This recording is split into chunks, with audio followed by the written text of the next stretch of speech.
Monseigneur, bonjour. Bonjour Florent et bonjour à tous. Alors Monseigneur, à quelques temps de la Semaine Sainte, j'ai envie de vous poser la question que tout le monde se pose. Comment allons-nous vivre ce temps de célébration cette année? Eh bien, nous espérons que ça va se passer mieux que l'année dernière, où nous étions confinés totalement. Cette année, la perspective qui semble se dessiner pour nous, dans notre région en tout cas, c'est le maintien du couvre-feu à partir de 18 heures et jusqu'à 6 heures du matin. Donc cela va nécessairement avoir un certain impact sur les célébrations de la Semaine Sainte, mais nous sommes capables de nous organiser un petit peu autrement qu'à l'habitude pour permettre au maximum de personnes de vivre les principales célébrations religieuses donc, de cette grande semaine. Alors commençons, si vous le voulez bien, par la messe chrismale, peut-être en rappelant quel est le sens de cette célébration, et puis comment est-ce que ça va se passer cette année? Oui, bien sûr, la messe chrismale est normalement célébrée le jeudi saint au matin. Il est de coutume qu'elle soit célébrée un peu plus tôt dans la semaine sainte pour qu'il n'y ait pas trop d'offices religieux dans la même journée du jeudi.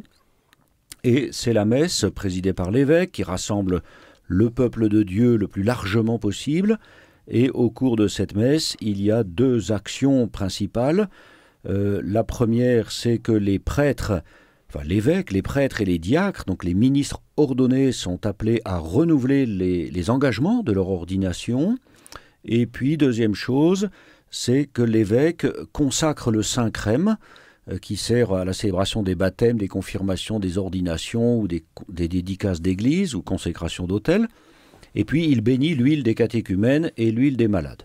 Donc c'est une belle célébration très festive, très joyeuse, qui rassemble le diocèse dans la cathédrale. Alors, nous avions l'habitude de célébrer la messe chrismale en fin de journée, le mardi saint. Le couvre-feu nous empêche de faire comme cela cette année, mais nous avons donc prévu qu'elle soit célébrée à la cathédrale à 10 heures du matin, le mardi saint. Alors avançons dans la Semaine Sainte, jeudi saint, vendredi saint. Jeudi saint et vendredi saint, les offices religieux sont aussi traditionnellement prévus en fin de journée, puisqu'il s'agit du repas de la Sainte Seine, le jeudi saint, pour commémorer le dernier repas de Jésus avec ses apôtres, le repas de la Pâque, et avant qu'il ne soit arrêté au mont des Oliviers pour être conduit vers sa passion. Donc, l'office du jeudi saint et celui du vendredi saint, qui est l'office de la Passion, dans laquelle nous rappelons la mort de Jésus sur la croix, pourront être célébrés dans la journée, de façon à permettre en tout cas à chaque participant d'être de retour à la maison pour 18 heures. Alors, peut-être que des paroisses, ça c'est à la liberté de chaque paroisse, des paroisses vont prévoir des horaires dans l'après-midi, et puis par exemple à Challonges, l'office de la Passion, le vendredi saint, sera célébré en milieu de journée, entre midi et 14 heures, à la cathédrale, pour permettre aux personnes qui travaillent d'y participer, et puis ça leur permet aussi de vivre de cette façon-là le jeûne que chacun est appelé aussi à appliquer ce jour-là. Alors, interdiction évidemment de célébrer après 18 heures, mais alors ça concerne, je dirais, ça touche de plein fouet la vigile pascale, qui est quand même un office d'après le coucher du soleil. Bien sûr. Le missel romain, et je relaye ces dispositions prévues dans le missel romain, prévoit que la célébration de la vigile pascale ne peut débuter qu'après la tombée de la nuit. Pourquoi ? Tout simplement parce que Jésus est ressuscité le 3e jour, pas le 2e. Donc, premier jour, c'est le vendredi, il meurt. 2e jour, samedi saint, Jésus est au tombeau. C'est une journée de silence, une journée d'attente dans la foi, dans l'espérance. Et puis 3e jour, c'est le jour de Pâques. Et donc il est prévu de célébrer pendant la nuit pour accueillir la lumière qui vient éclairer nos ténèbres. C'est ça le mystère de Pâques. Alors cette année, ça ne va pas être possible comme cela, en fin de journée, en tout cas en soirée, le samedi saint, comme nous en avons l'habitude. Donc la proposition que j'ai faite avec le conseil épiscopal et d'ailleurs les services nationaux, le service national de liturgie fait la même proposition, c'est que là où cela semble possible, eh bien, on puisse célébrer la vigile pascale, c'est un office de veille, en fin de nuit, de commencer à 6 heures du matin ou à peu près, au moment où le couvre-feu se termine, pour que la vigile commence effectivement dans les ténèbres, dans la nuit, et que nous puissions vivre toute la célébration de la résurrection de Jésus au moment même où le jour va se lever, le soleil va apparaître et venir éclairer l'église dans laquelle nous sommes. Donc il y aura une vigile pascale à la cathédrale à 6h15 du matin que je présiderai, et bien symboliquement, puisque Jésus est souvent, on prend l'image de l'astre du matin, c'est-à-dire du soleil qui se lève à l'est et qui est vainqueur des ténèbres chaque matin. Eh bien, nous prenons souvent cette image pour parler de la résurrection de Jésus. Donc ça peut être très beau, une expérience à vivre, ça sera un peu unique. Sinon, il y a la messe du jour de Pâques qui pourra être un petit peu développée dans les paroisses où il n'y aura pas de vigile. Alors, ce jour-là, nous aurons changé d'heure. Le soleil se lèvera à 7h14, donc à peu près 1 heure plus tôt commencera cette vigile. Oui, et d'ailleurs, la lueur du jour apparaîtra vers 6h30, très très vite après le début de la vigile. Mais ça permet de faire une très belle expérience symbolique aussi et sensible de ce qu'est la liturgie de la résurrection. Alors, on n'oublie pas pour autant les catéchumènes qui doivent être baptisés, et ça se passera quand ? Alors, les catéchumènes sont normalement baptisés pendant la vigile pascale, et bien selon les cas, c'est le dialogue avec leur curé de paroisse et leurs accompagnateurs. Ce dialogue permettra de voir si les catéchumènes sont baptisés pendant une vigile qui aurait lieu comme cela à 6h du matin ou pendant la messe du jour de Pâques, c'est le mieux. Où on peut se rassembler pour que la communauté paroissiale soit là. À 6h du matin, on n'aura pas forcément grand monde, mais on y invite bien sûr le maximum de personnes, de chrétiens. Mais pendant la messe du jour de Pâques, pour les baptêmes d'adultes, ça semble une bonne solution, même s'il y a aussi des baptêmes d'enfants probablement. En tout cas, vivons Pâques et préparons-nous à vivre Pâques vraiment dans la joie. On peut se rassembler cette année dans les églises, il n'y a pas d'interdiction, il y a juste une limite, une contrainte pendant la nuit. Eh bien, on s'arrange autrement et on ne fait pas d'histoire.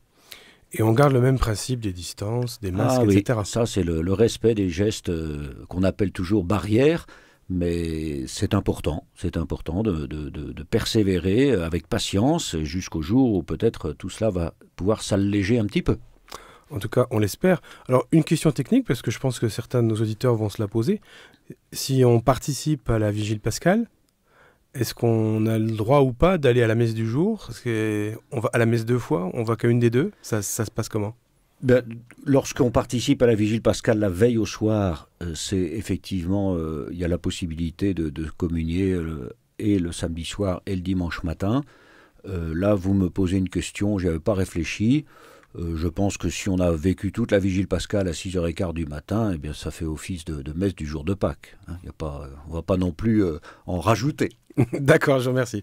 Alors, une autre chose dans l'actualité, aujourd'hui même, la conférence des évêques de France et un certain nombre d'autres églises chrétiennes ont publié un communiqué pour expliquer que dans le dialogue, ce qu'on appelle l'instance Matignon, l'instance de dialogue entre l'État et les cultes, va se réunir et que, à la demande des églises chrétiennes, notamment, le sujet de la loi contre le séparatisme va être évoqué parce que dans les discussions qui ont lieu en ce moment dans les deux chambres, il y a un certain nombre de points qui semblent, pour les églises, extrêmement inquiétants. Oui, de fait. Alors cette loi, on l'a appelée au début une loi contre le séparatisme.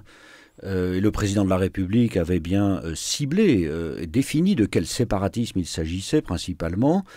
Toutes les dérives islamistes qui se font jour et qui se déploient avec une violence extrême.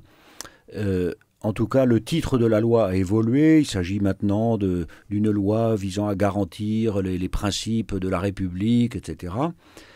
En tout cas, les responsables des églises chrétiennes, que ce soit les orthodoxes de France, que ce soit les protestants de France ou les catholiques de France, à travers leurs responsables, expriment effectivement une grande préoccupation.